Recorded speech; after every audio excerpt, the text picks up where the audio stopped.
আসসালামু আলাইকুম রহমতুল্লাহি ওবরকাত। ওয়ালাইকুম আসসালাম রহমতুল্লাহি বারাকাতুহু। জি, আমাদের তো অলরেডি সময় হয়ে গেছে। আমাদের আজকে সবক হবে কাওয়াইদুল ফিকা কিতাব ৩২১ নম্বর কায়দা থেকে ধরি। ৩২১ নম্বর কায়দা, আল মুশাক্কাতু তাজলাবুত তাইসির, দুঃসাধ্যতা সহজলভ্যতাকে টেনে আনে। আল মুশাক্কাত মানে যেটা কষ্ট আর কি, দুঃসাধ্য এটা। তাজলাবুত তাইসির সহজলভ্য যেটা বা সহজলভ্যতাকে টেনে আনে। এটা উদাহরণ দিলে বিষয়টা স্পষ্ট হবে। শরীয়তের অনেক বিধান আছে আহ, যেগুলো কঠোরতাকে সহজ করার জন্য মানে আরোপ করা হয়েছে। যেমন ধরেন ঋণ, ভাড়া, বন্ধক, বায়ে সালাম, মুজারাবাত এগুলো। তো এই সমস্ত বিষয় মূলত কিছু কিছু বিষয় আছে এমন যেগুলো আপনার নর্মালি শরীয়তে জায়েজ না। যেমন ধরেন মুজারাত বা বর্গা চাষ, মুজারাবাত এগুলো ইত্যাদি বিষয়। তো তায়াম্মুম এগুলো এগুলো তো নর্মালি জায়েজ নাই, কিন্তু মূলত যখন পরিস্থিতি কঠিন হয়ে যায় তখন কিন্তু এগুলোকে জায়েজ করার একটা অপশন আমরা জানি আর কি। তো এটাই বলছে যে কঠোরতা সহজতাকে টেনে আনে। সকলে মনোযোগ দিয়ে ধরি, আজকে আগে আগে দরজ শেষ হয়ে যাবে। তারপরে ৩২২ নম্বর কায়দা, আল মুশাক্কাতু ওয়াল হারাজু ইন্নামা ইউতাবারু ফি গায়রিল মানসুসি আম্মা ফিহি ফালা। আল মুশাক্কাতু ওয়াল হারাজু মানে কষ্ট এবং হচ্ছে আপনার সমস্যার কারণে ছাড় দেওয়া হবে। ইন্নামা ইউতাবারু এটা ধর্তব্য করা হবে ফি গায়রিল মানসুস যেসব ক্ষেত্রে আপনার নস অবতীর্ণ হয় না ওইসব ক্ষেত্রে। আম্মা ফিহি ফালা আর যেসব ক্ষেত্রে নস অবতীর্ণ হয়েছে সেসব ক্ষেত্রে নয়। মানে যে সমস্ত ক্ষেত্রে নস আছে সরাসরি ওই সমস্ত ক্ষেত্রে তো আর কষ্ট বা সমস্যা এগুলো ছাড় দেওয়ার কোনো অপশন নাই। যদি নস না থাকে তাহলে ছাড় দেওয়া যাবে। এটা কেমন বিষয়টা স্পষ্ট হবে। যেমন ধরেন আহ, আপনার এই যে তায়াম্মুম বলেন বা সফর অবস্থায় নামাজ বলেন বা বায়া মুশারাকা বলেন, হ্যাঁ, বা বিভিন্ন বিধিবিধান যেগুলো আর কি বলা হয়েছে, বর্গা চাষ ইত্যাদি, বন্ধক, ধার নেওয়া, ভাড়া। তো এই সমস্ত বিধিবিধানের ক্ষেত্রে নস আছে, ঠিক আছে। তো নস আছে মানে হচ্ছে মানে এর বিপরীতমুখী একটা নস আছে যে আপনার হচ্ছে অজু করতে না পারলে পরিস্থিতি যদি খারাপ হয়, কঠিন পরিস্থিতিতে পড়ে, তখন সহজলভ্যতার জন্য সে তায়াম্মুম করতে পারবে। এটা কিন্তু নস দ্বারা সাবেত। তো যেই সমস্ত ক্ষেত্রে এটা মূলত ২১ নম্বর কায়দার এই কায়দার মতোই। তো যেই সমস্ত ক্ষেত্রে নস দ্বারা সহজলভ্যতা সাবেত ওই ক্ষেত্রে ইউতা বরুফি গাইরিল মানসুস, হ্যাঁ, মানে মানসুস ছাড়া শুধু নসের ক্ষেত্রে আর কি।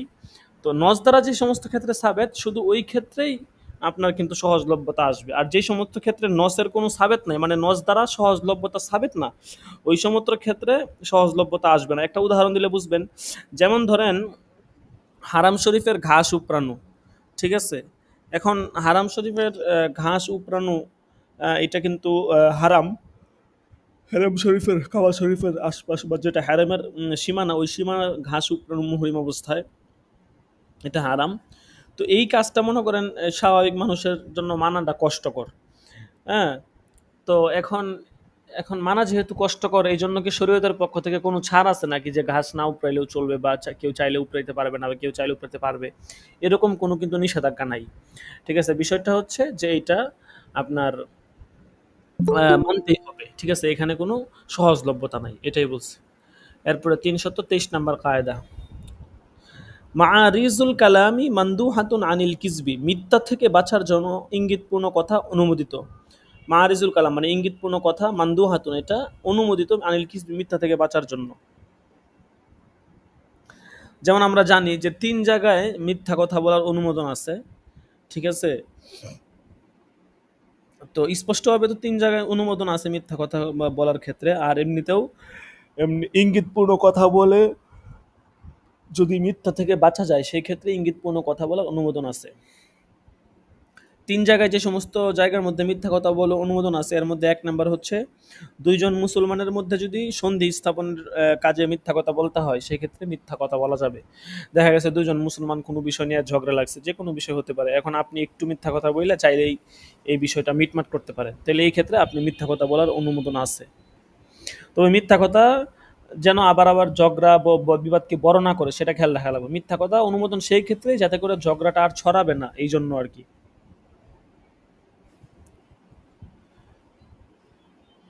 ২ নাম্বার হচ্ছে যুদ্ধের সময়। যুদ্ধের সময় মিথ্যা কথা বলা যাবে। ঠিক আছে? মিথ্যা কথা বলা যাবে কিন্তু ধোঁকা প্রতারণা করা দেওয়া যাবে না আরকি, হ্যাঁ?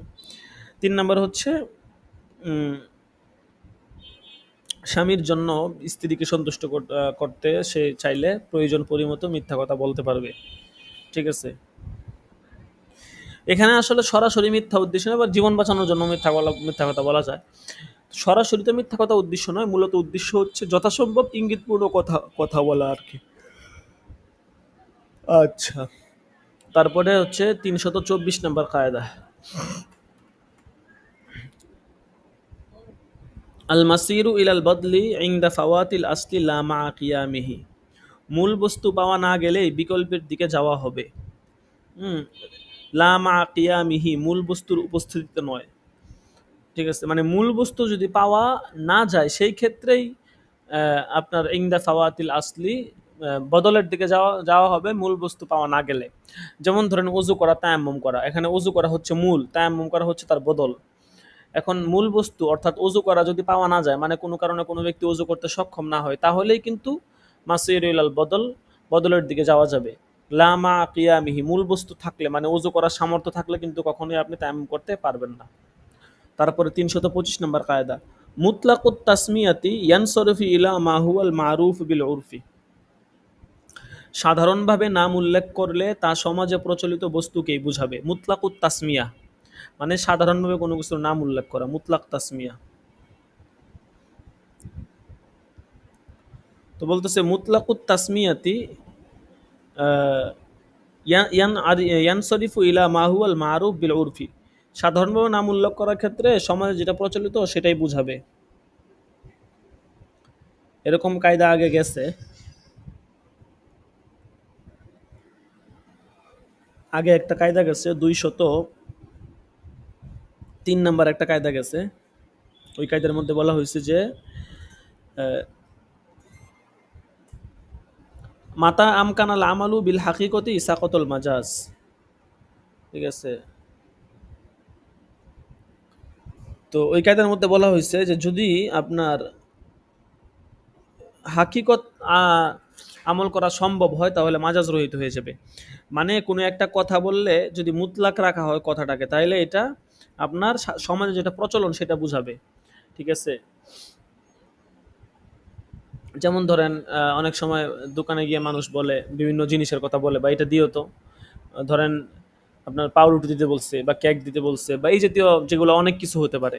তো মুতলাক বললে সে মুতলাকটা যে কোনো একটা দিতে পারবে, সমস্যা না। আর যদি সে নির্দিষ্ট করে কোম্পানির নাম বলে যে অমুক কোম্পানির এই জিনিসটা আছে, তাইলে তো ওইটাই দেওয়া লাগবে। কিন্তু মুতলাক বললে যে কোনোটা দিতে পারবে, কোনো সমস্যা নেই।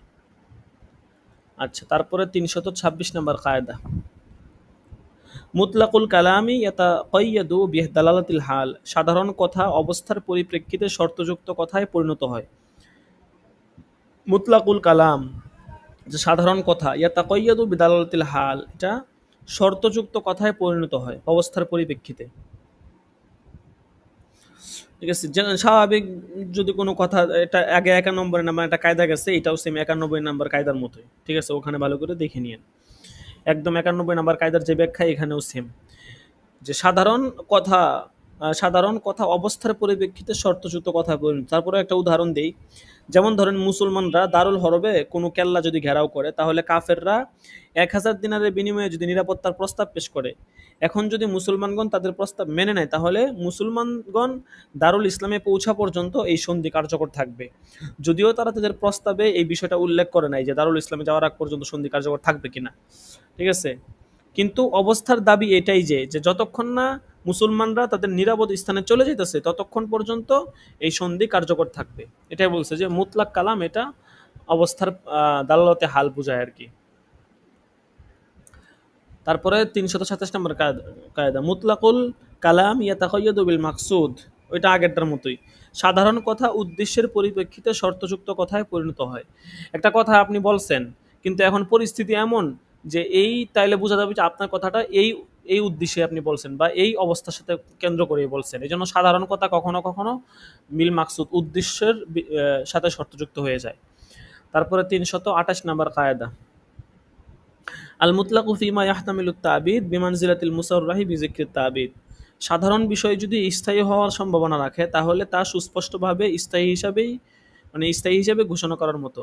মুতলাক যেটা সাধারণ বিষয়, ফিমা ইয়াহতামিলুত তাবিদ যেটা স্থায়ী হওয়ার সম্ভাবনা রাখে, বিমানজিলাতিল মুসাররা বিযিকরিত তাবিদ তাহলে এটা স্থায়ী হওয়ার দিক থেকে মানে সুস্পষ্ট হবে স্থায়ী হিসেবে ঘোষণা করার মতোই। এটা সাধারণ কথা। যেমন ধরেন আপনার শর্তযুক্ত হওয়ার যদি কোনো দলিল না থাকে তাহলে এটা স্থায়ী কথা বলে অন্য। যেমন কোনো কমান্ডার কোনো মুসলিম সেনাবাহিনীকে দারুল হরবে পাঠাইছে এই মর্মে যে তাদের সাথে সন্ধি করে নাও। প্রস্তাব অনুযায়ী কাফেররাও কিছু অর্থের বিনিময়ে চুক্তি করে নিল এবং চুক্তির নির্ধারিত কোনো সময়ের কথা উল্লেখ তারা করেনি, তাহলে তা স্থায়ী চুক্তি বলে গণ্য হবে, কেননা এখানে কাফেরদের উপর সাময়িক কোনো ভয়ভীতি কাজ করেনি যে তার ভিত্তিতে তারা চুক্তি করবে। যেহেতু মুতলাকভাবে বলা হয়েছে তোমরা চুক্তি করে নাও, তারাও চুক্তি করছে, তাহলে এই মুতলাক চুক্তিটা স্থায়ীভাবে গণ্য হবে। ঠিক আছে, তো যে সমস্ত কিছু কিছু চুক্তি আছে যেগুলো মুতলাক চুক্তি, যেখানে সময় উল্লেখ করা হবে না, ওই সমস্ত ক্ষেত্রে এটাই মানে মুতলাক চুক্তি বা সাধারণ চুক্তি এটা আপনার হচ্ছে স্থায়ী চুক্তি বলে কি হবে, গণ্য হবে।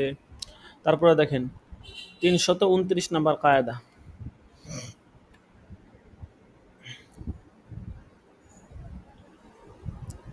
আল মুতলাকু লা ইউহমালু আলাল মুকাইয়াদ ফি হুকমাইনি মুখতালিফাইনি। ভিন্ন দুটি হুকুমের ক্ষেত্রে সাধারণ বিষয়কে শর্তযুক্ত বিষয়ে গণ্য করা যাবে না। আল মুতলাক যেটা মুতলাক আর কি, লা ইউহমালু আলাল মুকাইয়াদ, এটাকে মুকাইয়াদের উপর মানে ভিন্ন দুটি হুকুম আর কি, আলাল মুকাইয়াদ ফি হুকমাইনি মুখতালিফাইন, ভিন্ন দুটি হুকুমের ক্ষেত্রে সাধারণ বিষয়কে শর্তযুক্ত করা যাবে না। অর্থাৎ হুকুম দুইটা চাই একই বিষয়ের হোক কিংবা দুটি ভিন্ন বিষয়ের হুকুম হোক, উভয় অবস্থায় মুতলাকে রাখতে হবে। এখানে কথাটা বুঝেন, এখানে দুইটা পার্ট কায়দাটার, যে হুকুম হচ্ছে দুইটা, এটা একই বিষয়ের হুকুম হতে পারে কিংবা ভিন্ন ভিন্ন দুইটা বিষয়ের দুইটা হুকুম হতে পারে। যেমন ধরেন একই বিষয়ের ভিন্ন দুই হুকুম, বিষয় একটা কিন্তু ভিন্ন হুকুম। যেমন ধরেন কাফফারার জেহারের হুকুম, হ্যাঁ তিনটা। কাফফারার জেহার মানে জেহারের কাফফারা দেওয়ার হুকুম হচ্ছে তিনটা। এক নম্বর গোলাম আজাদ করা, লাগাতার 60টি রোজা রাখা, 60 জন মিসকিনকে খাওয়ানো। তো এখানে প্রথম দুটি হচ্ছে আপনার শর্ত কি, প্রথম দুটি স্ত্রীর সাথে সহবাস করার আগে আদায় করা শর্ত, আর তৃতীয়টির সাথে কোনো শর্ত নাই। ঠিক আছে, এখন কেউ যদি প্রথম দুটি দ্বারা কাফারা আদায় করতে চায় তাহলে তা অবশ্যই সেটা স্ত্রীর সাথে সহবাসের আগে আদায় করতে হবে, এবং যদি আদায়ের মাঝখানে সে স্ত্রীর সাথে সহবাস করে ফেলে তাহলে নতুন করে আদায় করতে হবে, এবং তৃতীয়টির ক্ষেত্রে মাঝখানে সহবাস করে ফেললে নতুন করে শুরু করতে হবে না, বরং আগেরগুলো গণনায় ধর্তব্য হবে। ঠিক আছে, তো এটা হচ্ছে প্রথমটার উদাহরণ। দুইটা উদাহরণের কথা বললো, এটা হচ্ছে প্রথমটার উদাহরণ। আর দ্বিতীয়টার উদাহরণ হচ্ছে যে ভিন্ন বিষয়ের ভিন্ন হুকুম। প্রথমটা ছিল যে একই বিষয়ের ভিন্ন হুকুম, তিনটা বিষয় বললো, ভালো করে বুঝেন, পরীক্ষায় আসতে পারে এই কায়দাটা। ঠিক আছে, একই বিষয় একটা, কাফারা জিহার একটা বিষয় কিন্তু হুকুম ভিন্ন ভিন্ন, দুইটা হুকুম। এখন হচ্ছে ভিন্ন বিষয়, হুকুমও ভিন্ন। ঠিক আছে, যেমন ধরেন কসম এবং কতল, কসম করা এবং কতল করা উভয়টির কাফারা গোলাম আজাদ করা, কিন্তু কতলের ক্ষেত্রে গোলাম মুমিন হওয়া শর্ত আর কসমের ক্ষেত্রে মুমিন হওয়া শর্ত নয়। সুতরাং প্রত্যেকটিকে আপন অবস্থায় রাখতে একটিকে অন্যের উপর কিয়াস করা যাবে না। এই কথাটাই বলছে যে মুতলাককে মুকাইয়াদের উপর কিয়াস করা যাবে না ভিন্ন ভিন্ন দুইটি হুকুমের ক্ষেত্রে। এখন একই বিষয়ের ভিন্ন দুইটা হুকুম হোক অথবা ভিন্ন ভিন্ন দুই বিষয়ের ভিন্ন ভিন্ন দুই হুকুম হোক, আপনি একটাকে আরেকটার উপর কিয়াস করে হুকুম দিতে পারবেন না। তারপরে 330 নম্বর কায়দা আল মুতলাকু ইয়াতাকাইয়াদু বিদালালাতিল উরফি। সামাজিক প্রচলনের ভিত্তিতে সাধারণ বিষয় শর্তযুক্ত হয়। আল মুতলাক যেটা সাধারণ বিষয়, ইয়াতাকাইয়াদু বিদালালাতিল উরফি, এটা সামাজিক প্রচলনের ভিত্তিতে শর্তযুক্ত হয়। ওই যে আগে যে কায়দা গেল 326 327 নাম্বার কায়দা, ওইটা এটা সেম কায়দাই, ঠিক আছে। অবস্থার পরিপ্রেক্ষিতে মাকসুদ মাকসুদ শর্তযুক্ত হবে ওইটা, আর এটা সেম কায়দা 326 327 330 একই কায়দা। তারপরে দেখেন 331 নাম্বার কায়দা, আল মুতলাকু ইয়াজরি আলা ইতলাকিহি, সাধারণ বিষয় তার আপন অবস্থায় চালু থাকবে, সাধারণ যেটা আর কি, ঠিক আছে। অর্থাৎ যে কোনো বিষয় শর্তযুক্ত করার যদি কোনো দলিল না থাকে, তাহলে এটা যতক্ষণ পর্যন্ত শর্তযুক্ত করার দলিল না থাকবে ততক্ষণ পর্যন্ত আপন অবস্থায় সাধারণই থাকবে।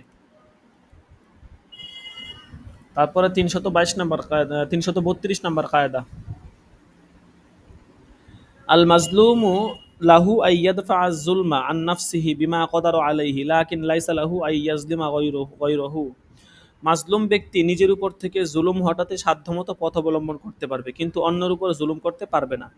আল মাজলুম, যে মাজলুম ব্যক্তি আর কি, লাহু তার এই অধিকার আছে, আইয়াদ ফাজ জুলমা আন নাফসিহি, সে নিজের উপর থেকে জুলুমকে হটাতে পারবে আর কি, বিমা কদর আলাই সাধ্যমতো, লাকিন লাইসা লাহু আইয়াজলিমা গায়রাহু, কিন্তু অন্যের উপর জুলুম করতে পারবে না, ঠিক আছে। মানে অন্যের উপর জুলুম করে আপনি নিজের উপর জুলুমকে হটাইতে পারবেন না। এখন যেমন ধরেন দারুল হরবের মধ্যে কোনো একজন মুসলমান ব্যক্তিকে একজন কাফের বলতেছে যে তুমি যদি ওই মুসলমানকে হত্যা না করো তাহলে আমি তোমাকে মেরে ফেলবো। এখন কি শরীয়ত আপনাকে অনুমতি দিচ্ছে নাকি যে আপনি এই মুসলমানকে হত্যা করে ফেলবেন বা আপনি তাকে হত্যা করে ফেলবেন? না, শরীয়ত আপনাকে এই অনুমতি দেয় নাই যে আপনি নিজে বাঁচার জন্য আরেকজন মুসলমানকে কি করবেন, হত্যা করে ফেলবেন। শরীয়ত আপনাকে এই অনুমতি দেয় নাই। তারপরে 333 নম্বর কায়দা,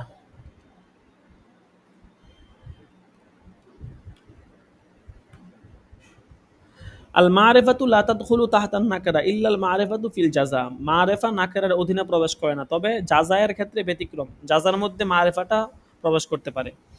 যেমন ধরেন মারেফা নাকেরা যদি একই বাক্যে হয় তাহলে মারেফা কখনো নাকেরার অধীনে প্রবেশ করে না। আর যদি মারেফা নাকেরা দুইটা ভিন্ন ভিন্ন দুইটা বাক্যে হয়, অর্থাৎ একটা শর্তের মধ্যে থাকে আর একটা জাযার মধ্যে থাকে, সেই ক্ষেত্রে মারেফাটা নাকেরার মধ্যে প্রবেশ করে। উভয়টা উদাহরণ ভালো করে বুঝেন। যেমন ধরেন কেউ তার স্ত্রীকে এরকম বলল যে ইন কাল্লামা গুলামি হাজা আহাদুন ফাআনতি তালিকুন, যে ইন কাল্লামা গুলামি হাজা, যে আহাদুন, যদি কেউ আমার এই গুলামের সাথে কথা বলে ফাআনতি তালিকুন, তাহলে তুমি তালাক। এখন বলতেছে এখন সে যদি নিজেই গুলামের সঙ্গে কথা বলে তাহলে স্ত্রী তালাক হবে না। বুঝতে পারছেন? ভালো কায়দাটা ভালো করে বুঝেন।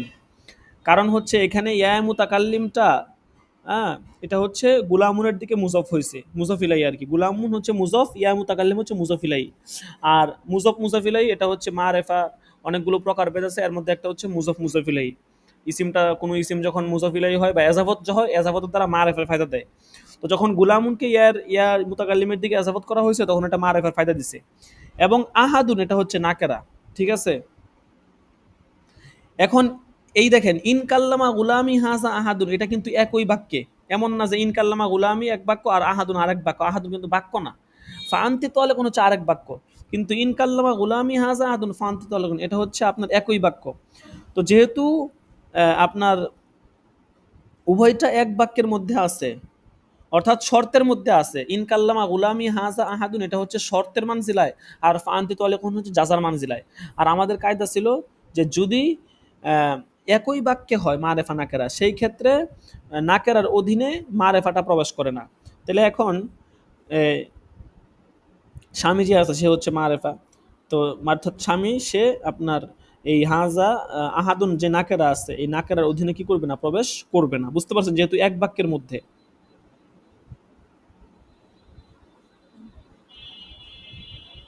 কিন্তু যদি স্ত্রী গুলামের সাথে কথা বলে তাহলে তালাক হয়ে যাবে। কেন? কারণ আহাদুন হচ্ছে নাকেরা আর আন্তি হচ্ছে মারেফা। পরবর্তী বাক্যে আহাদুন নাকেরা ফান্তি তলেকুন, আন্তি হচ্ছে মারেফা। তাহলে এখন দুইটা ভিন্ন ভিন্ন বাক্যে, গুলামি হাজা আহাদুন প্রথম বাক্য, ফান্তি তলেকুন হচ্ছে দ্বিতীয় বাক্য। তো আহাদুন হচ্ছে নাকেরা, এটা প্রথম বাক্যে শর্তের মধ্যে আছে, আর ফান্তি তলেকুন আন্তি হচ্ছে আপনার মারেফা, এটা হচ্ছে দ্বিতীয় বাক্যে মানে জাজার মধ্যে আছে। আর আমাদের কায়দা ছিল যে একটা বাক্যের মধ্যে যদি শর্ত থাকে মানে এক বাক্য মারেফাটা যদি শর্তের মধ্যে থাকে আর নাকেরা যদি শর্তের মধ্যে থাকে বা যে কোনো একটা যদি শর্তের মধ্যে থাকে আর অপরটা যাচার মধ্যে থাকে, তাহলে মারেফা নাকেরা দুইটা ভিন্ন ভিন্ন বাক্যের মধ্যে থাকলে যেহেতু একটা অপরটার অন্তর্ভুক্ত হয়, তো সেখানে আপনার নাকেরা অর্থাৎ যেটা আন্তিটা মারেফা, ওই মারেফাটা আহাদনের মধ্যে কি হবে, প্রবেশ করবে। কারণ সাধারণ নিয়ম হচ্ছে মারেফা নাকেরা বা যে কোনো বিষয়, মানে যদি নাকেরার বিষয় বলেন বা মারেফা বলেন, যদি এটা শর্তের মধ্যে যদি একটা আরেকটার সাথে সম্পৃক্ত হয় তাহলে একটা আরেকটার সাথে সম্পর্ক হবে। কিন্তু এক বাক্যের মধ্যে যদি হয়, হ্যাঁ, বাক্য যদি একটা হয় তাহলে আপনার এক বাক্যের মধ্যে মারেফা নাকেরা থাকলে সেটা একটা একটার মধ্যে শামিল হবে না। বুঝতে পারছেন? তো এই কায়দার কিন্তু দুইটা অংশ, আশা করি পুরো বিষয়টা বুঝতে পারছেন।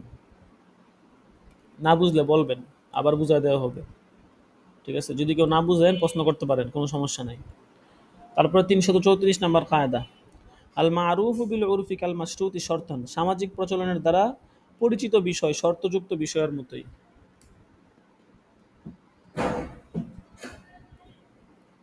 আল মারুফু বিল উরফি কাল মাশরুতি শর্তান,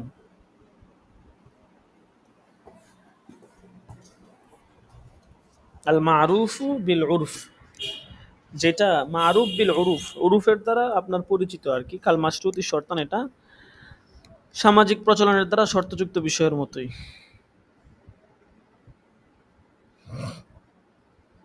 যেমন ধরেন ওই যে এটা আগে যে কায়দাগুলো গেছে না, ৩২৬, ৩২৭, ৩৩০, এই কায়দাটাও সেম। ঠিক আছে, ৩৩৫ নাম্বার কায়দাটাও সেম, ৩৪ নাম্বার কায়দা আগের কায়দাগুলোর মতোই। তারপরে দেখেন ৩৩৫ নাম্বার কায়দা, আল মারুফু বাইনাত তুজ্জারি কাল মাশরুতি বাইনাহুম, ব্যবসায়ীদের নিকট পরিচিত বিষয় তাদের জন্য শর্তযুক্ত বিষয়ের মতোই। এটা স্বাভাবিক কায়দা। ঠিক আছে,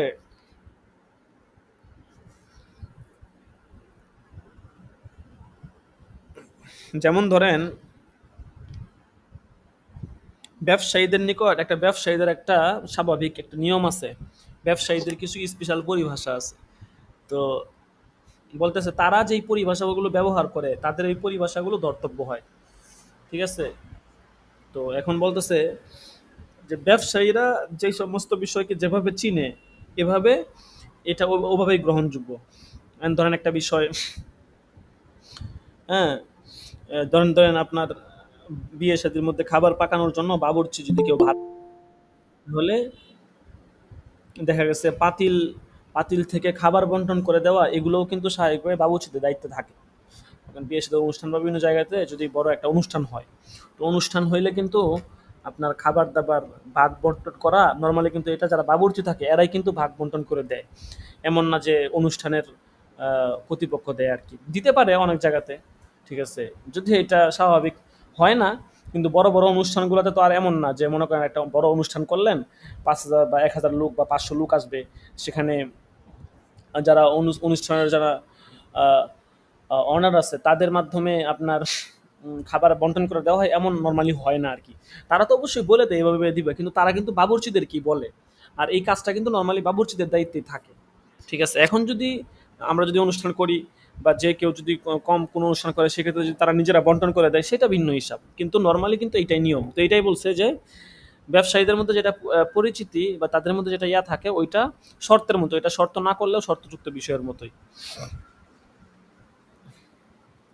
এরপর রান্না বান্নার জন্য দেখা গেছে উপরে একটা ছামিয়ানার মতো বা একটা আপনার তিরপাল বা এই জাতীয় কিছু একটা উপরে দিতে হয়। তারা এটা, এখন আপনি যদি দিতে না চান গাওরামি করেন তাহলে তো হইলো না, এটা দেওয়া লাগবে। কারণ বৃষ্টি টিষ্টি আসলে বা স্বাভাবিক রৌদ্রের দিন হলে অনেক গরম লাগবে, কষ্ট হবে, এটা আপনার দিতে হবে। এটা নিয়ে ঝগড়াঝাটি করার কিছু নাই। তারপরে ৩৩৬ নাম্বার কায়দা, আল মুআল্লাকু বিশ-শর্তি ইয়াসবুতু ওয়া ইয়াজিবু বিউজুবিশ শর্তি, শর্তযুক্ত বিষয় প্রমাণিত এবং ওয়াজিব হবে শর্ত ওয়াজিব হওয়ার মাধ্যমে। আল মুআল্লাক বিশ-শর্তি, যেটা হচ্ছে শর্তযুক্ত বিষয়, ইয়াসবুতু এটা প্রমাণিত, ওয়া ইয়াজিবু বিউজুবিশ শর্তি এবং এটা ওয়াজিব হবে শর্ত ওয়াজিব হওয়ার মাধ্যমে। যেমন কেউ যদি তার স্ত্রীকে বলে যে তুমি অমুকের ঘরে যদি প্রবেশ করো তাহলে তালাক, তো এই ক্ষেত্রে কেবল শর্ত পাওয়া গেলেই তালাকটা হবে আর কি। আর যদি শর্ত পাওয়া না যায় তালাক হবে না, কারণ শর্তযুক্ত বিষয় শর্তের মাধ্যমে প্রমাণিত। যখন শর্ত পাওয়া যাবে তখন এই বিষয়টাও পাওয়া যাবে। ইদা ফাতার শর্ত ফাতাল মাসরুত, শর্ত পাওয়া না গেলে ওই বিষয়টাও পাওয়া যাবে না। তারপরে ৩৩৭ নম্বর কায়দা, আল মুআল্লাকু বিশ-শর্তি লা ইয়ানআকিদু সাওয়াবান লিল হাল ওয়াল মুযাফু মুনআকিদুন ফিত তালাকি ওয়াল ইতাকি ওয়ান নজরি। তালাক, গোলাম আজাদ এবং মান্যতের ক্ষেত্রে শর্তযুক্ত বিষয় তাৎক্ষণিক কারণ হবে না, তবে মুজফ তাৎক্ষণিক কারণ হবে। আল মুআল্লাক বিশ-শর্ত, শর্তের সাথে সংযুক্ত আর কি। লা ইয়ানআকিদু সাওয়াবান লিল হাল, সেটা তাৎক্ষণিক কার্যকর হবে না। ওয়াল মুযাফু মুনআকিদুন ফিত তালাকি ওয়াল ইতাক ওয়ান নজর। আর আপনার তবে মুজফটা তাৎক্ষণিক কারণ হবে আর কি। যেমন উদাহরণ দিলে বুঝতে পারবেন, যেমন ধরেন কোন স্বামী যদি তার স্ত্রীকে বলে যে ইন দাখলতি হাযিহিদ দার ফাআনতি তালিকুন, তাহলে এরকম যদি বলে যে তুমি যদি এই ঘরে প্রবেশ করো তাহলে তুমি তালাক, তাহলে তার এই বাক্য তাৎক্ষণিক তালাক পতিত হওয়ার কারণ হবে না। কিন্তু সে যদি বলে আনতে তালিকুন গদান, তাহলে তার এই বাক্যটি তাৎক্ষণিক তালাক পতিত হওয়ার কারণ হবে। যদিও তালাকটা আগামীকালেই পতিত হবে, কিন্তু আগামীকালটাই এখানে তাৎক্ষণিকের মান জিরায়। কারণ প্রথম বাক্যের মধ্যে সে তালাককে শর্তের সাথে সম্পৃক্ত করেছে। এটাই বলছে যে শর্তের সাথে যদি কোনো কিছুকে সম্পৃক্ত করেন তাহলে এটা তাৎক্ষণিক হবে না। যে তুমি যদি এই কাজটা আরেকবার করছো তাহলে তোমার খবর আছে, তার মানে এই কাজটা সে আরেকবার করলে তারপরে তার কোনো দুর্ঘটনা ঘটবে। এখন যদি এই কাজটা না করে তাহলে দুর্ঘটনা ঘটবে না। কিন্তু যদি এরকম বলে তুমি যদি এই কাজটা আরেকবার করছো তাহলে এরপরের দিন দেখো তোমার খবর আছে, এরকম নির্দিষ্ট করে বলে, তাইলে কিন্তু যখনই এই কাজটা করে ফেলবে তখন এরপরের দিনই কিন্তু এটা ঘটে যাবে। কিন্তু যদি বলেন যে না তাহলে তোমার খবর আছে বা তাহলে তোমার ক্ষতি হবে বা কিছু একটা তোমাকে করবো, তো কবে করবেন সেটা কোনো নিশ্চয়তা নাই, ঠিক আছে। কিন্তু যদি বলেন যে না যখন করবা তখনই তোমার খবর আছে, তাইলে কিন্তু আবার এটা তাৎক্ষণিক কার্যকর হবে। তারপরে দেখেন ৩৩৮ নম্বর কায়দা, আল মুআল্লাকু বিশ-শর্তি মা'দুমুন ক্বাবলা আশ-শর্তি। শর্তযুক্ত বিষয় শর্তের আগে অস্তিত্বহীন বিষয়ের মতো। আল মুআল্লাক বিশ-শর্ত, যেটা শর্তযুক্ত বিষয় আর কি, এটা মা'দুমুন ক্বাবলা আশ-শর্তি, শর্তের আগে অস্তিত্বহীন বিষয়ের মতো। ৩৮ নম্বর কায়দা, এটা মূলত ৩৩৬ এবং ৩৩৭ নম্বর যে কায়দাটা একটু আগে আমরা পড়লাম ওই কায়দার মতোই। তারপরে ৩৩৯ নম্বর কায়দা, আল মাগরুরু ইয়ারজিউ আলাল গারি বিমা গররহু। ধোঁকাপ্রাপ্ত লোক ধোঁকাদানকারী থেকে ক্ষতিপূরণ নিবে। আল মাগরুর, যে ধোঁকা খাইছে, ধোঁকাপ্রাপ্ত, ইয়ারজিউ আলাল গার, সে ধোঁকাদানকারী থেকে ফেরত নিবে, বিমা গররহু, যা তাকে ধোঁকা দিয়েছে। ঠিক আছে, অর্থাৎ আপনাকে যদি কেউ ধোঁকা দেয় তাহলে কোনো টাকা পয়সার ধোঁকা দিলে বা কোনো কিছু করলে আপনি তার কাছ থেকে সেটা কি করবেন, ফেরত নিয়ে নেবেন। তারপরে ৩৪০ নম্বর কায়দা, আল মুফরাদুল মুজাফু ইলা মারিফাতিন লিল উমুম। একক বিষয়কে মারিফার দিকে মুজাফ করা হলে তা ব্যাপকতা বোঝায়। আল মুফরাদ আল মুজাফু ইলা মারিফাতিন, মুফরাদ এটাকে যদি ইজাফত করা হয় ইলা মারিফাতিন, মারিফার দিকে, তাহলে ব্যাপকতা বোঝায়।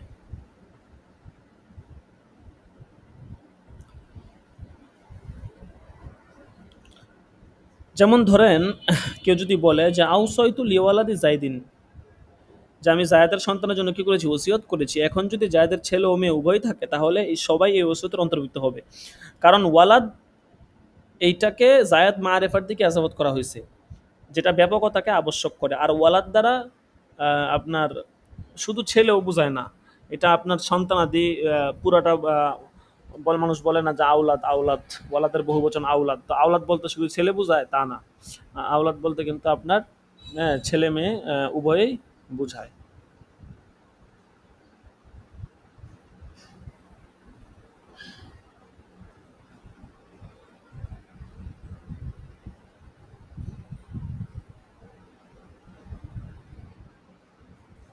আচ্ছা,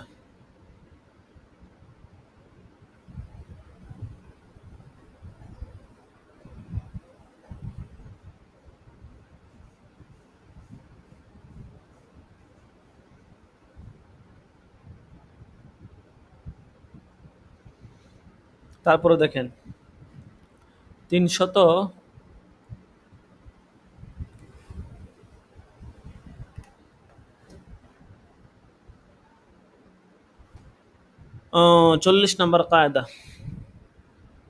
আল মুফরাদুল মুজাফু ইলা মারিফাতিন লিল উমুম। একক বিষয়কে মারিফার দিকে মুজাফ করা হলে তা ব্যাপকতা বোঝায়। আল মুফরাদ আল মুজাফু ইলা মারিফাতিন লিল উমুম, যেটা একক, এটাকে মারিফার দিকে যদি মুজাফ করা হয় তাহলে এটা ব্যাপকতা বোঝাবে। বুঝতে পারছেন? আচ্ছা, এটা তো বললামই। যেটা এখন উদাহরণ দিয়ে বললাম আর কি। তারপরে 341 নম্বর কায়দা, আল মাফহুমুশ শর্তি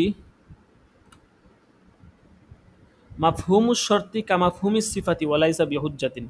মাফহুমের শর্ত এটা মাফহুমে সিফাতের মতোই, ওয়ালাইসা বিহুজ্জাতিন, আর মাফহুম এটা কোনো প্রমাণ নয়। মাফহুমের শর্ত এবং মাফহুমে সিফাত, মাফহুমের প্রকারভেদগুলো, মাফহুম কত প্রকার, কি কি মাফহুমের 4টা প্রকার আছে, এগুলা শরহে উকুদুর রাসমিল মুফতির মধ্যে আপনারা পড়বেন শেষের দিকে। হ্যাঁ, ওখানে মাফহুমের কিছু প্রকার আছে, ওখানে ইনশাল্লাহ বিস্তারিত পড়বেন। তো বলতেছে মাফহুমের শর্ত এটা মাফহুমের সিফাতের মতোই, অর্থাৎ মাফহুমের সিফাত এর যেই কাজ মাফহুমের শর্তেরও সেম কাজ।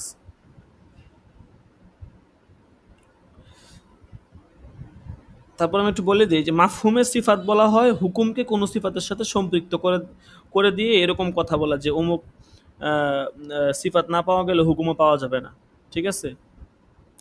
আর যেমন ধরেন ফিল গনামি সা ইমাতু আজাকাতু, ফিল গনামি সা ইমাতি আজ জাকাত। এখন এই বাক্য থেকে যদি এরকম হুকুম বের করা হয় যে সায়েমা নয় এমন বকরিতে জাকাত নেই, তাহলে এটা হবে না। এটাকে বলা হয় মাফহুমে সিফাত, মানে হুকুমকে কোনো সিফাতের সাথে সম্পৃক্ত করে দেওয়া এবং বলা যে এই সিফাত যদি না পাওয়া যায় তাহলে এই হুকুমও পাওয়া যাবে না, এটাকে বলা হয় মাফহুমে সিফাত। আর মাফহুমের শর্ত বলা হয় যে হুকুমকে কোনো শর্তের সাথে সম্পৃক্ত করার কারণে এরকম বলা যে ওই শর্ত যদি না পাওয়া যায় তাহলে হুকুমও পাওয়া যাবে না, ঠিক আছে। একটা হচ্ছে শর্ত, একটা হচ্ছে সিফাত, পার্থক্য আছে কিন্তু। তো বলতেছে মাফহুমের শর্তটা এটা মাফহুমের সিফাতের মতোই, এক কাছাকাছি, একটা সিফাত আর একটা শর্ত, কিন্তু ওয়ালাইসা বেহুজ্জাতিন, এটা কোনো দলিল নয়। অনুরূপভাবে মাফহুমে মুখালেফ এটাও আমাদের নিকট দলিল নয় শরীয়তের বিষয়ের ক্ষেত্রে। মানুষের কথাবার্তাকে গ্রহণযোগ্য হতে পারে, কিন্তু শরীয়তের ক্ষেত্রে মাফহুমে মুখালেফ কোনো দলিল নয়। তারপর দেখেন 342 নম্বর কায়দা, আল মাফহুম লাইসা বিহজ্জাতিন। মাফহুম এটা কোনো প্রমাণ নয়, ঠিক আছে। অর্থাৎ ওই যে 341 নম্বর কায়দার মতোই আর কি। অর্থাৎ উদ্দেশ্য হচ্ছে এখানে কায়দা যে মাফহুমের কথা বলতেছে এগুলো মূলত মাফহুমে মুখালেফ উদ্দেশ্য আর কি, যে একটা কথা বলে বিপরীতমুখী কথা উদ্দেশ্যে নেওয়া যাবে কিনা, এটা কিন্তু আমাদের উলামায়ে কেরাম এটার মতো এটা জায়েজ নেই। আপনি একটা কথা বলে আর বিপরীত কোনো কিছু উদ্দেশ্য নিতে পারবেন না, মাফহুমে মুখালেফ যেটাকে বলে আর কি, এটা জায়েজ নেই। তারপরে 343 নম্বর কায়দা, আল মুকররু লাহু ইদা কাযযাবা আল মুকিররা বাতলা ইকরারুহু। যার ব্যাপারে স্বীকারোক্তি দেওয়া হয়েছে সে স্বীকারোক্তিদাতাকে মিথ্যা প্রতিপন্ন করলে স্বীকারোক্তি বাতিল হয়ে যাবে, স্বাভাবিক বিষয়, ঠিক আছে। মূলত স্বীকারোক্তি বাতিল হয় দুই কারণে। এক নাম্বার হচ্ছে স্বীকারোক্তিদাতা তার স্বীকারোক্তি থেকে ফিরে আসলে। দুই নম্বর, আমি আমি ধরেন আপনার ব্যাপারে স্বীকারোক্তি দিলাম, তারপরে আমি 1 ঘন্টা পরে বললাম যে না না আমার স্বীকারোক্তি ভুল হয়েছে, তাহলে আমার স্বীকারোক্তি বাতিল। দুই নম্বর কারণ হচ্ছে যার জন্য স্বীকারোক্তি দিয়েছে সে স্বীকারোক্তিদাতাকে মিথ্যা করল। আমি ধরেন আপনার জন্য স্বীকারোক্তি দিলাম, আপনি একটু পরে বলতেছেন না আপনার এই স্বীকারোক্তি ভুল, আপনি মিথ্যা কথা বলছেন। তাইলে এই কায়দাতে বলা হচ্ছে দ্বিতীয়টা সম্পর্কে, যে যার ব্যাপারে স্বীকারোক্তি দেওয়া হয়েছে তাকে যদি স্বীকারোক্তিদাতাকে যদি মিথ্যা প্রতিপন্ন করে ওই ব্যক্তি, তাহলে কিন্তু এই স্বীকারোক্তি কি হয়ে যাবে, বাতিল হয়ে যাবে। তারপরে 344 নম্বর কায়দা, আল মুকিররু ইন সর মুকাজ্জিবান ফি ইকরারিহি ইয়াসকুতু হুকমু ইকরারিহি। স্বীকারোক্তিদাতা তার স্বীকারোক্তিতে মিথ্যাবাদী প্রমাণিত হলে স্বীকারোক্তির হুকুম বাতিল হয়ে যাবে। আমি ধরেন আপনার ব্যাপারে একটা স্বীকারোক্তি দিছি, এখন এই আমি যে স্বীকারোক্তি দিলাম এই স্বীকারোক্তির বিষয়ে একটা মিথ্যা প্রমাণ পাওয়া গেছে, বা আমার স্বীকারোক্তিটা আসলে মিথ্যা, এটা একটা প্রমাণ পাওয়া গেছে, তাইলে কিন্তু আমার স্বীকারোক্তি কি হয়ে যাবে, বাতিল হয়ে যাবে। এটাই বলছে 344 নম্বর কায়দা। এরপর 345 নম্বর কায়দা, আল মুকযা আলাইহি ফি হাদিসাতিন লা তুসমাউ দাওয়াহু ওয়ালা বাইয়িনাতুহু। নতুন সংগঠিত বিষয়ে কারো বিপক্ষে ফয়সালা দেওয়া হলে সেখানে তার দাবি কিংবা দলিল কোনোটাই শোনা হবে না। আল মুকযা আলাইহি, যদি ফয়সালা দেওয়া হয় এমন বিষয়ে ফি হাদিসাতিন নতুন সংগঠিত কোনো বিষয়ে, তাহলে লা তুসমাউ দাওয়াহু সেখানে ওই ব্যক্তির দাবি, ওয়ালা বাইয়িনাতুহু এবং তার দলিল কোনোটাই শোনা হবে না। ফায়সালা হয় দুই ধরনের। ফায়সালা কয় ধরনের? দুই ধরনের। একটা হচ্ছে এলজামি ফায়সালা, মানে যেটাকে বলা হয় কাজায়ে এলজাম, আর একটা হচ্ছে কাজায়ে তরক। কাজায়ে এলজাম কি জিনিস? কাজায়ে এলজাম হচ্ছে ফায়সালার পর যেখানে বিবাদী কখনো বাদী হতে পারে না, কিন্তু কাজায়ে তরকের ব্যতিক্রম। কাজায়ে তরকের মধ্যে বিবাদী বাদী হতে পারে। তো এখানে কাজায়ে এলজাম উদ্দেশ্য, কাজায়ে তরক না। যেমন ধরেন ক্রেতা বিক্রেতা উভয়ে মূল্য পরিশোধ নিয়ে মতানৈক্য করতেছে, যদি কাজী সাহেব ক্রেতার বিরুদ্ধে ফয়সালা করে, ক্রেতা বলতেছে 10 টাকা, বিক্রেতা বলছে না 15 টাকা, ক্রেতার বিরুদ্ধে যদি ফয়সালা করে তাহলে ফয়সালার পর ক্রেতা মূল্য পরিশোধের প্রমাণ পেশ করলেও সেটা গ্রহণযোগ্য হবে না, কারণ এটা হচ্ছে কাজায়ে এলজাম। তবে কিছু কিছু ক্ষেত্রে ব্যতিক্রম আছে, এটা ভিন্ন মাসলা, কিছু মাসলার ব্যতিক্রম। তো এখানে আমাদের আলোচনা হচ্ছে কাজায়ে এলজামের ক্ষেত্রে, কাজায়ে তরকের ক্ষেত্র নয়। ঠিক আছে, আজকের কায়দাগুলোর মধ্যে কিন্তু অনেক এক্সট্রা আলোচনা যাইতেছে, এগুলো মাথায় রাখবেন, পরীক্ষায় আসতে পারে। আচ্ছা, 46 নম্বর কায়দা থেকেই থাক ইনশাল্লাহ, 46 নম্বর কায়দা থেকে আগামী সবকে হবে। আর যদি 2-3টা ক্লাস হয় কাওয়াইদুল ফিকহ, 2-3টা ক্লাসের মধ্যে আমাদের কিতাব আশা করি শেষ হয়ে যাবে ইনশাল্লাহ।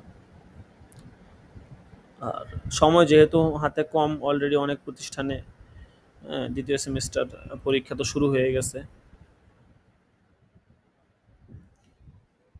দ্বিতীয় সেমিস্টার পরীক্ষার পরে আর সময় আরও কম। মূলত এই বছরটায় অনেক খুব দ্রুত চলে গেল আর কি। অন্যান্য বছরগুলোতে প্রথম সেমিস্টার পরীক্ষার পরে লম্বা একটা টাইম থাকে, সময় যেতেই চায় না এমন একটা অবস্থা তৈরি হয়ে যায় আর কি। আর এই বছর দেখেন কত দ্রুত সময় চলে গেল, কয়দিন আগে কুরবানি গেল, হ্যাঁ, অথচ এখন দ্বিতীয় সাময়িক পরীক্ষা। অনেক মাদ্রাসায় খেয়ার শুরু হয়ে গেছে, অনেক জায়গায় পরীক্ষা হয়ে বন্ধও দিয়ে দিছে। ঠিক আছে, আবার কোথাও খেয়ার চলতেছে, কোথাও পরীক্ষা চলতেছে।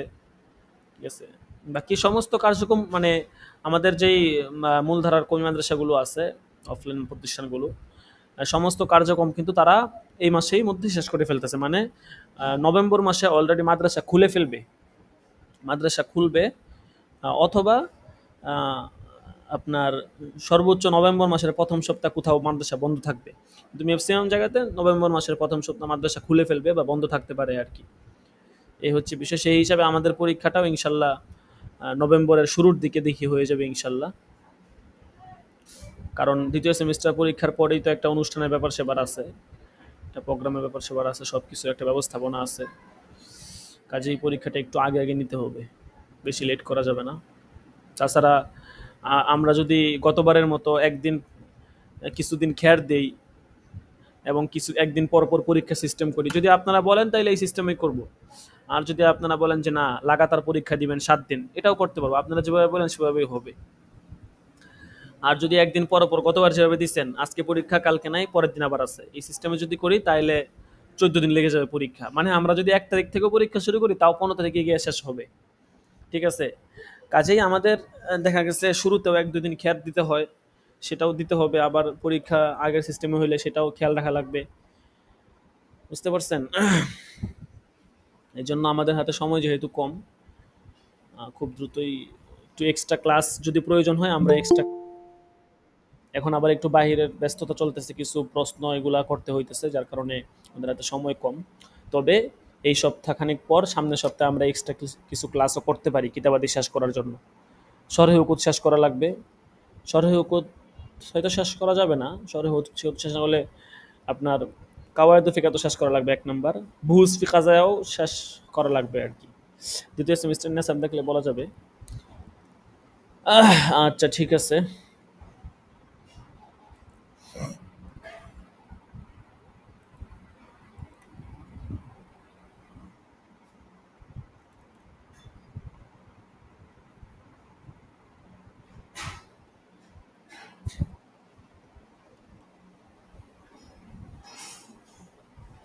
তবে আপনারা সকলে একটা প্রস্তুতি নিয়ে রাখেন, সামনের সপ্তাহ মানে এই সপ্তাহ তো ক্লাস হয়ে যাবে কোনো রকম, আগামী সপ্তাহ থেকে আমাদের এক্সট্রা কিছু ক্লাস হইতে পারে।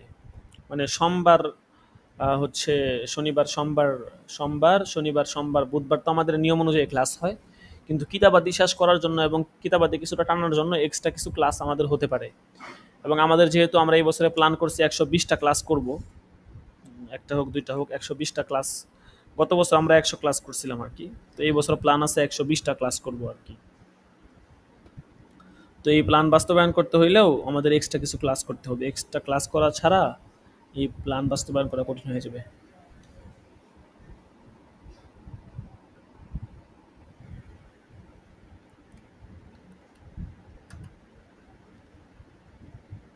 আচ্ছা, আমাদের আলোচনা চলতেছিল নিয়ত সম্পর্কিত আমরা 10টা বহস কিন্তু পড়তেছিলাম। তো আমরা অলরেডি 3 নাম্বার বহসে চলে আসছি। আজকে 3 নাম্বার বহসের আলোচনা যাবে। 3 নাম্বার বহসটা মোটামুটি বড় আছে, দেখছেন অনেক বড় হবে না আজকে, প্রায় 2 পৃষ্ঠা, ওরে বাবা বিশাল বড়, 3 পৃষ্ঠা।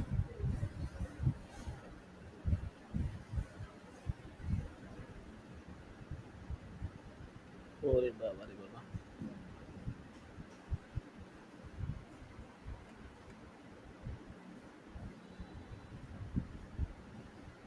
দেখছেন 3 নাম্বার বহসটা অনেক বড়, ঠিক আছে, প্রায় 4-5 পৃষ্ঠার মতো আর কি। ভাবছিলাম 1-2 পৃষ্ঠা হইলে আজকে শেষ করে দিব।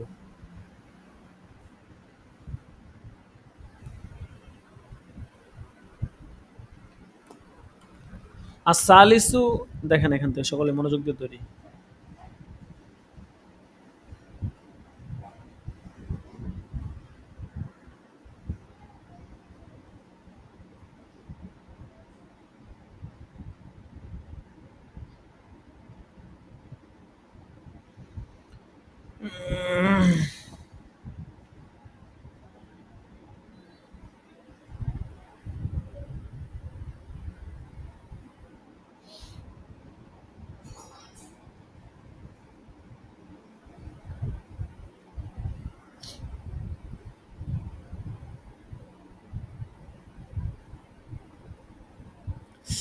বিসমিল্লাহির রহমানির রহিম। আস-সালিসু ফি বায়ানি তায়িনিল মানবি ওয়া আদামি তায়িনিহি, নিয়ত সম্পর্কিত তৃতীয় বহস।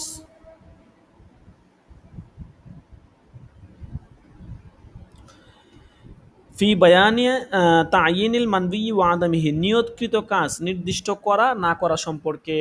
যে কাজটা আপনি করবেন ওটা কি নির্দিষ্ট করা লাগবে নাকি করা লাগবে না সে সম্পর্কে।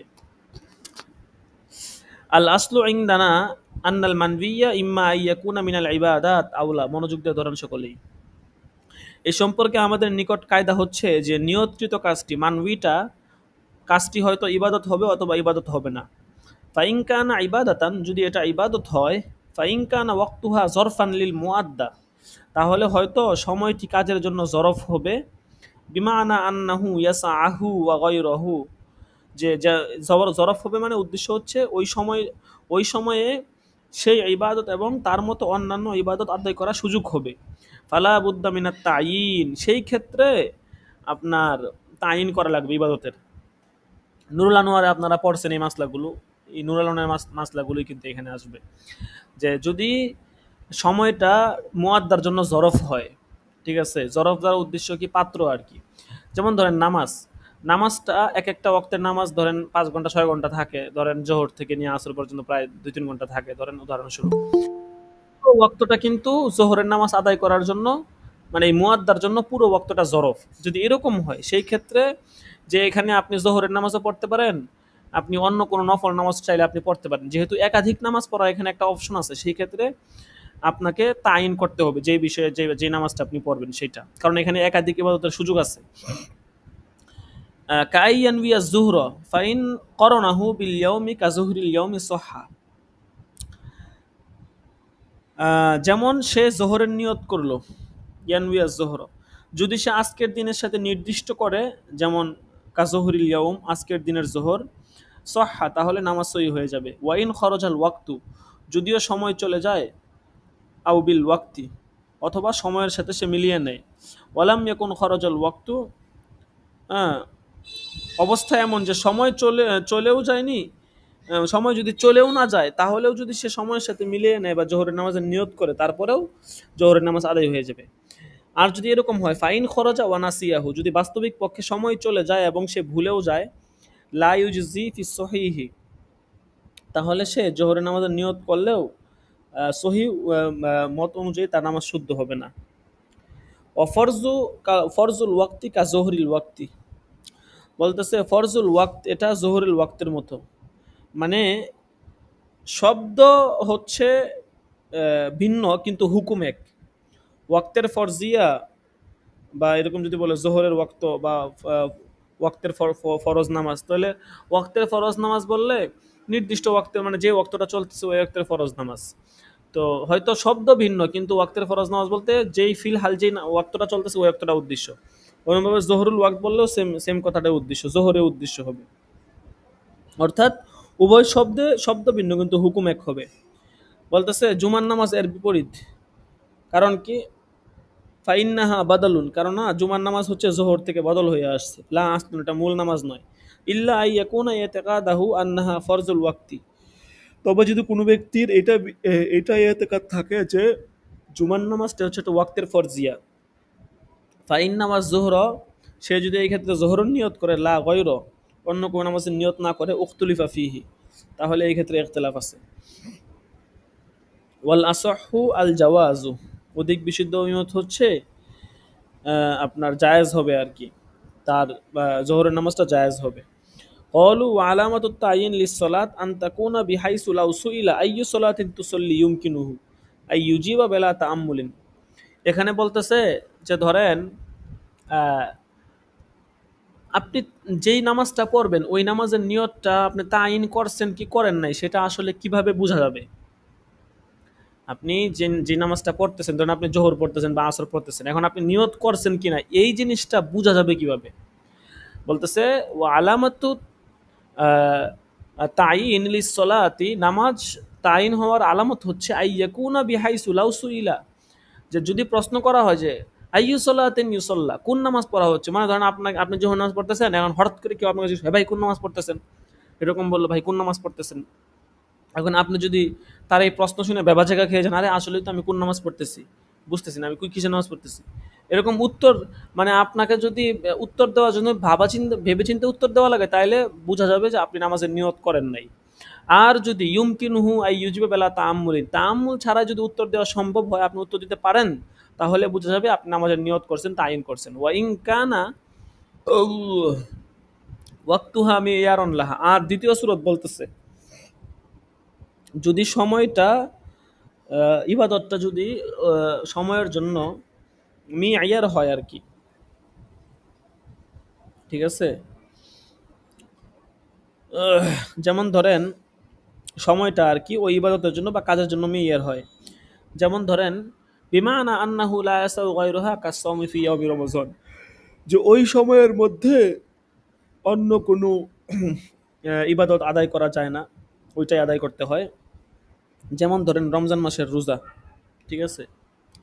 ফাইন্নাত তাইয়িনা লাইসা বিশর্তিন, রমজান মাসে রোজার জন্য তাইন করা কি নয়, শর্ত নয়। ইন কানা আস-সাইমু সহিহান মুকিমান ফায়াসিহু বিমুতলাকিন নিয়তি ওয়া বিনিয়তিন নফলি ওয়া ওয়াজিবিন আখারা লিআন্না তাইয়িনা ফিল মুতাআয়্যিন লাগবুন। যদি কখন তাইন করার শর্ত নয়, যদি রোজাদার ব্যক্তি সহি সুস্থ হয়, মুকিম হয়, তাহলে মুতলাক নিয়ত দ্বারাই রমজানের রোজা আদায় হয়ে যাবে। বিনিয়তিন নফলি, নফলের নিয়ত দ্বারাও কি হয়ে যাবে, রমজানের রোজা আদায় হয়ে যাবে। ওয়া ওয়াজিবিন আখর, এমনকি যদি সে অন্য কোনো ওয়াজিবের নিয়ত করে তারপরে রমজানের রোজা কি হয়ে যাবে, আদায় হয়ে যাবে।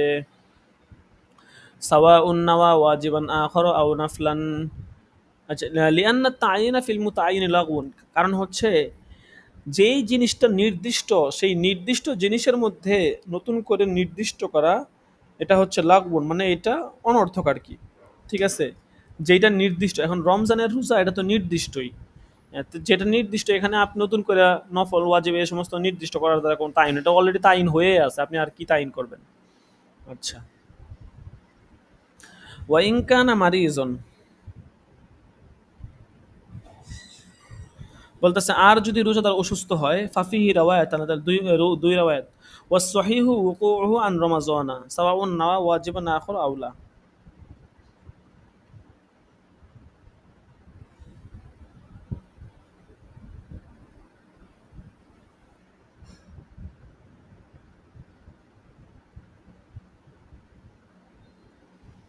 রোজাদার যদি অসুস্থ হয় এবং রমজানের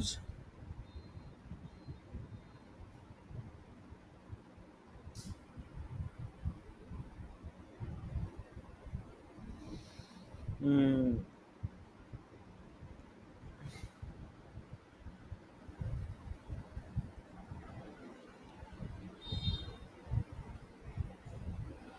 আচ্ছা দেখেন,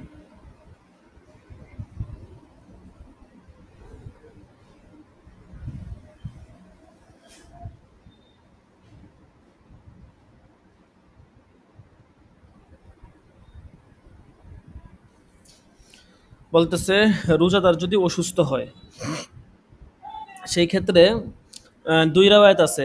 বিশুদ্ধ অভিমত হচ্ছে রমজানের মধ্যে অন্য নিয়ত করে তাহলে সেই ক্ষেত্রে দুটি বর্ণনা পাওয়া যায়। তবে বিশুদ্ধ অভিমত হচ্ছে যে রমজানের রোজাই আদায় হয়ে যাবে। হ্যাঁ, চাই সাওয়াউন নাওয়া ওয়াজিবান আখর আও নাফলান, চাই সে অন্য ওয়াজিবের নিয়ত করুক অথবা নফলের নিয়ত করুক। ওয়া আম্মাল মুসাফিরু ফাইন নাওয়া ওয়াজিবিন আখর ওয়াকওয়া আম্মা নাওয়াহু লা আন রমাজন। আর যদি মুসাফির সে মুসাফির হয় এবং সে অন্য ওয়াজিবের নিয়ত করে তাহলে যার নিয়ত করবে সেটাই আদায় হবে। লা আন রমাজন, রমজান রোজা আদায় হবে না, রমজান থেকে আদায় হবে না মুসাফির হলে। কারণ মুসাফির হলে তো তার রোজা রাখার কোনো কি নাই, মানে রোজা রাখার ক্ষেত্রে এখতিয়ার আছে, কোনো বাধ্যবাধকতা নাই। ওয়াফিন নফলি রাওয়ায়াতানি, আর নফলের নিয়ত করার ক্ষেত্রে দুইটা বর্ণনা আছে। ওয়াসহিহু উকুউহু আন রমাজান, বিশুদ্ধ অভিমত হচ্ছে রমজান থেকে আদায় হয়ে যাবে। ওয়া ইন কানা ওয়াক্তুহা মুশকিলান কা ওয়াক্তিল হজ্জি ইউশবিহুল মিয়ারা বিইতিবারি আন্নাহু লা ইয়াসিহহু ফিস সানাতি ইল্লা হজ্জাতান ওয়াহিদাতান।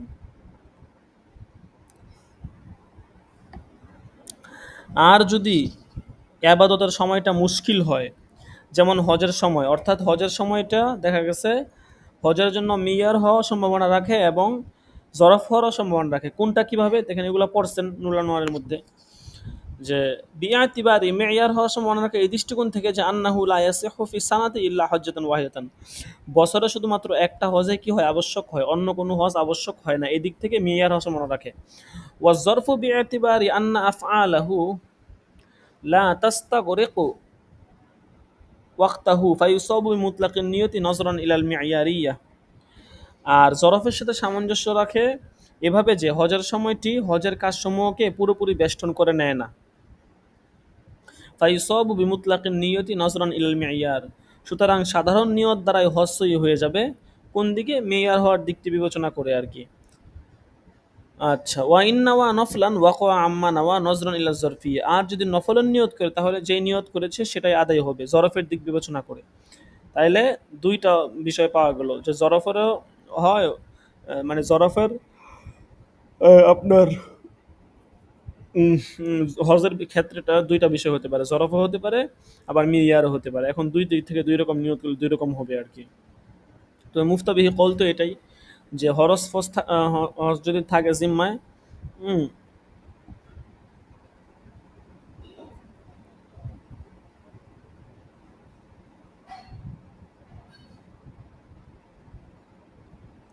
এখানে একটু ইখতিলাফ আছে। ইমাম আবু ইউসুফ উনি মানে সময়ের সংকীর্ণতার দিকে লক্ষ্য করে বলছেন যে হজ ফরজ হওয়ার বছরেই হজ আদায় করতে হবে। আর ইমাম মুহাম্মদ বলছেন যে যেহেতু সময় সুযোগ আছে এই জন্য যে বছর হজ ফরজ হয়েছে ওই বছর আদায় করা জরুরি নয়। ঠিক আছে, যদি হজ করার সময় অনির্দিষ্টভাবে নিয়ত করে তাহলে মিয়ারের প্রতি লক্ষ্য করে ফরজ হজ আদায় হয়ে যাবে। আর যদি হজের মাসআলাগুলোর মধ্যে থেকে নফল নিয়তের হজ করে তাহলে জরফের প্রতি লক্ষ্য করে নফল হজ আদায় হয়ে যাবে এবং তার নিয়ত সঠিকও হয়ে যাবে। ঠিক আছে, কারো জিম্মায় যদি ফরজ হজ থাকার পরেও সে নফল নিয়ত করে তাহলেও কিন্তু তার নফল হজ কি হয়ে যাবে, আদায় হয়ে যাবে, কিন্তু সে গুনাহগার হবে। কারণ ফরজ হজ রাইখে সে নফল আদায় করতেছে, এর দ্বারা অবশ্যই সে কি হবে, গুনাহগার হবে। তো গুনাহগার হলেও তার এই আপনার হজটা কি হয়ে যাবে, আদায় হয়ে যাবে। আরেকটু দেখেন, শেষ করে দিব কিছুক্ষণের মধ্যে। ওয়ালা ইয়াসকুতু তা'য়িনু ফিস সালাতি ওয়ালি যায়কিল ওয়াক্তি লিআন্না আস-সাআতা বাকিয়াতুন বিমানা আন্নাহু লাউ শারআ মুতানাফফিলান সাহহা। আর নামাজের সময় এর সংকীর্ণতার জন্য ইবাদতের নির্দিষ্টকরণ রহিত হবে না। ওয়ালা ইয়াসকুতু তা'য়িন ফিস সালাত লিআন্না আস-সাআতা বাকিয়াতুন, কেননা এক নামাজের সময় অন্য নামাজ পড়ার কি আছে, সুযোগ আছে। বিমানা আন্নাহু লাউ শারআ মুতানাফফিলান সাহহা, কেউ যদি নামাজের শেষ সময়ে ওই ওয়াক্তের ফরজ নিয়ত ব্যতীত নফলের নিয়ত করে তাহলে নফল কি হয়ে যায়, সহি হয়ে যায়। ওয়া ইন কানা হারামান, যদিও ওই শেষ ওয়াক্তে নফল নামাজ পড়াটা হারাম। ওয়ালা ইয়াতাআইয়ানু জুজউম মিন আজজাইল ওয়াক্তি বিতা'য়িনিল আবদি কওলা, বলতেছে কোনো ওয়াক্তের নামাজের জন্য সেই সময়ের অংশ সমূহ থেকে কোনো অংশ নির্দিষ্ট হয় না বিতা আইনিল আব্দি কওলা, শুধুমাত্র বান্দার মৌখিক নির্দিষ্টকরণের দ্বারা। আপনি জোহরের সময় ধরেন 3 ঘন্টা সময় আছে, এখন আপনি যদি বলেন যে জোহরের 2টার ভিতরে আমি জোহর পড়বো, যদি 2টার ভিতরে জোহর পড়তে না পারি তাহলে এরপরে আমার নামাজ কাজা হয়ে যাব। তাইলে আপনি যে তাইন করছেন 2টার ভিতরে পড়বেন, এখন এরপরে নামাজ না পড়লে কাজা হয়ে যাবে না, এরকম না বিষয়। এটা পুরো ওয়াক্তের মধ্যে আপনি জোহর পড়তে পারবেন। এখন যদি আপনি ওই সময় তাইন না করেন তাহলে কাজা হয়ে যাবে বা এরকম কিছু, এগুলোর কোনো সিস্টেম নাই। আপনার তাইন করার দ্বারা কোনো তাইন হবে না। ওয়াইন্নামা ইয়াতাআইয়ানু বিফি'লিহি কাল হানিসি ফিল ইয়ামিন, বরং বান্দার কাজের দ্বারা তাইন হবে যখন সেটা শুরু করবে। কাল হানিসি ফিল ইয়ামিন, যেমন কসম ভঙ্গকারীর জন্য কাফফারা 3 সূরতের যে কোনো একটা সূরত।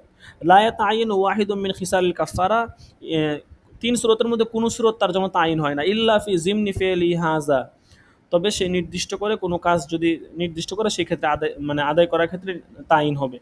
ওয়া আম্মা ফিল কাযাই ফালা বুদ্দা মিনাত তাইন সলাতান আও সাওমান আও হজ্জান, বলতেছে আর কাজা ইত্যাদির মধ্যে নিয়তকৃত আমল নির্দিষ্ট করা জরুরি, চাই তা নামাজ হোক, রোজা হোক অথবা হজ হোক। যেগুলো কাজা আমল সেই ক্ষেত্রে আপনার তাইন করা লাগবে, আপনি কোন ধরনের নামাজ পড়তেছেন সেটা তাইন করা লাগবে, তাইন না করলে কিন্তু হবে না।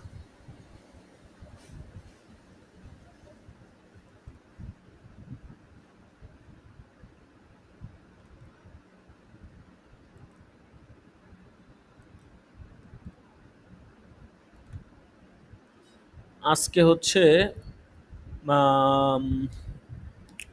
কত অক্টোবর, 11 অক্টোবর।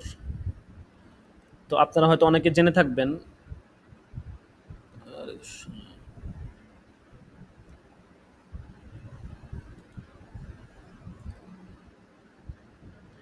বিশেষ করে যারা কম্পিউটার ব্যবহার করেন তারা অনেকে জেনে থাকবেন যে 14 অক্টোবর থেকে হ্যাঁ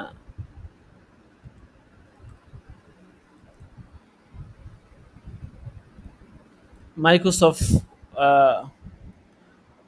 মাইক্রোসফট কোম্পানি বা আপনার যেটা উইন্ডোজ কোম্পানি যারা আর কি, কোম্পানির মালিক যারা, তারা উইন্ডোজ 10 যেটা বা উইন্ডোজের 10 সম্ভবত, হ্যাঁ 10ই মনে হয়, বা 11ও হতে পারে, আমি সঠিক জানি না, বা এই উইন্ডোজটা তারা অফিসিয়ালি বাদ দিয়ে দিবে। যেমন আমার এখানে উইন্ডোজ 10 প্রো দেওয়া আর কি, তো আপনার প্রতি সবসময় প্রায় নোটিফিকেশন আসে যে আপনার উইন্ডোজ চেঞ্জ করে ফেলবেন। এটা অফিসিয়ালি তারা এটা ব্যবহার করতে পারবেন, কিন্তু অফিসিয়ালি তারা এই উইন্ডোজটা তারা আহ, একদম বর্জন করবে আর কি। যেমন ধরেন আপনি যদি কোনো এক্সট্রা সফটওয়্যার, যেমন ফোনে যদি আপনি কোনো এক্সট্রা সফটওয়্যার নামান, অনেক সময় দেখা যায় রিস্ক আছে বা এই জাতীয় আপনাকে বিভিন্ন আলামত দেখায়। তো কম্পিউটারও যদি আপনি বিভিন্ন সফটওয়্যার নামান, অনেক সময় আপনাকে এই উইন্ডোজ কর্তৃক আপনাকে সতর্কবাণী দিবে, হ্যাঁ, যে এটা থার্ড পার্টি অ্যাপস, এটা নামাইতে পারবে না, নামাইলে আপনার কম্পিউটারে সমস্যা হতে পারে। তো এই যে সতর্কবাণীগুলো বা এক্সট্রা কিছু ফিচার আছে, এগুলো আর কি পাওয়া যাবে না 14 অক্টোবরের পর থেকে। তো যারা কম্পিউটার ব্যবহার করেন তারা এই বিষয়ে একটু সচেতন থাকতে পারেন, চাইলে আপনারা নতুন উইন্ডোজ নিতে পারেন, সেটা সহজ হবে আর কি। আচ্ছা দেখেন, তো যেটা বলতেছিলাম এ পর্যন্ত থাকুক। ও আম্মা কাসরতুল ফাওয়াইদু ফাখতালাফু, এখান থেকে ইনশাল্লাহ আগামী সবকে হবে। ইনশাল্লাহ আগামী সপ্তাহে আমরা অন্তত পক্ষে এই 10টা যে নিয়তের আলোচনা আছে এগুলো ইনশাল্লাহ শেষ করে ফেলার চিন্তা ভাবনা করছি, যদি এখন কম হইতেছে। আগামী সপ্তাহে লাগাতার যদি আমরা দরজ করি, এজন্য সকলেই মানসিকভাবে একটু প্রস্তুতি নিয়ে রাখেন। হ্যাঁ, বারবার বলে দিচ্ছি, একটু মানসিকভাবে প্রস্তুতি নিয়ে রাখেন যেন আগামী সপ্তাহে আমরা এক্সট্রা ক্লাস করলে আপনি করতে পারেন। এই সপ্তাহে একটু আমরা ছাড় দিচ্ছি, কিন্তু আগামী সপ্তাহে শনি সোম বুধবার ছাড়াও এমনও হইতে পারে প্রতিদিন ক্লাস হবে, এমনও হইতে পারে। যেন সকলে একটু মানসিকভাবে প্রস্তুতি নিয়ে রাখেন, যেহেতু আমাদের নেশাবগুলো তো শেষ করতে হবে, একটু সময় বেশি দিতে হবে আর কি। আচ্ছা,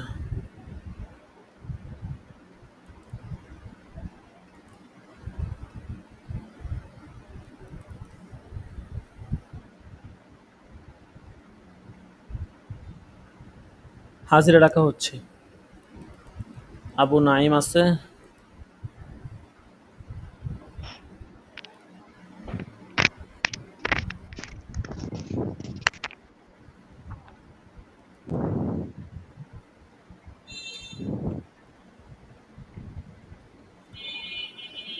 তারপরে হচ্ছে খুরশেদ আলম আছে,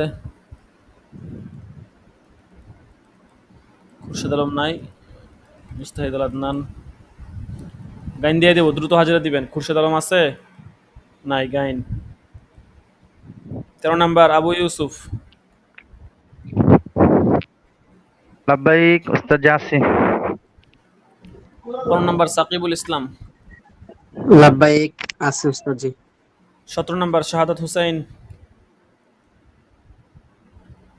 18 নাম্বার মাহদি হাসান। লাব্বাইক উস্তাদ জি লাব্বাইক।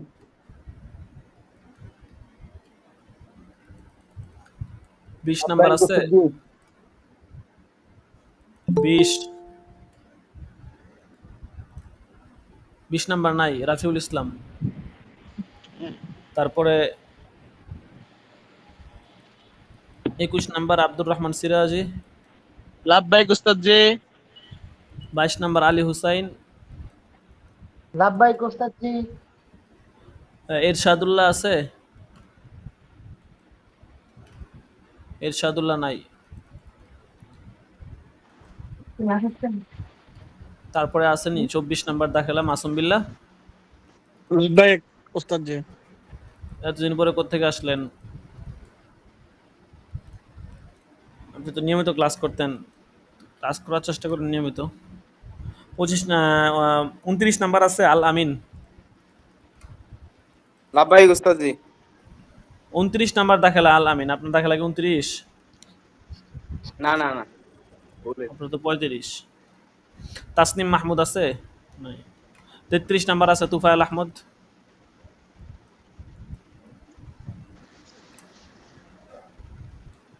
তুফাইল আহমদ নাই।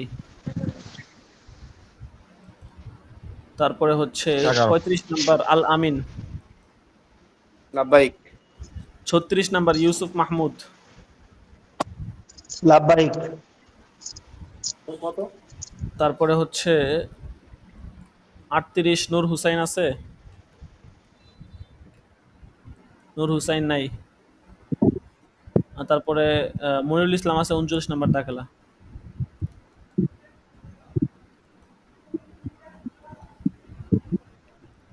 তারপরে হজরত আলী আছে।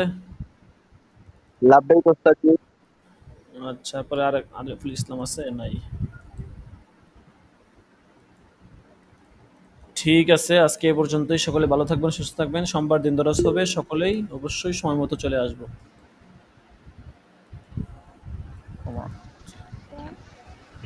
আসসালামু আলাইকুম ওয়া রাহমাতুল্লাহি ওয়া বারাকাতুহু।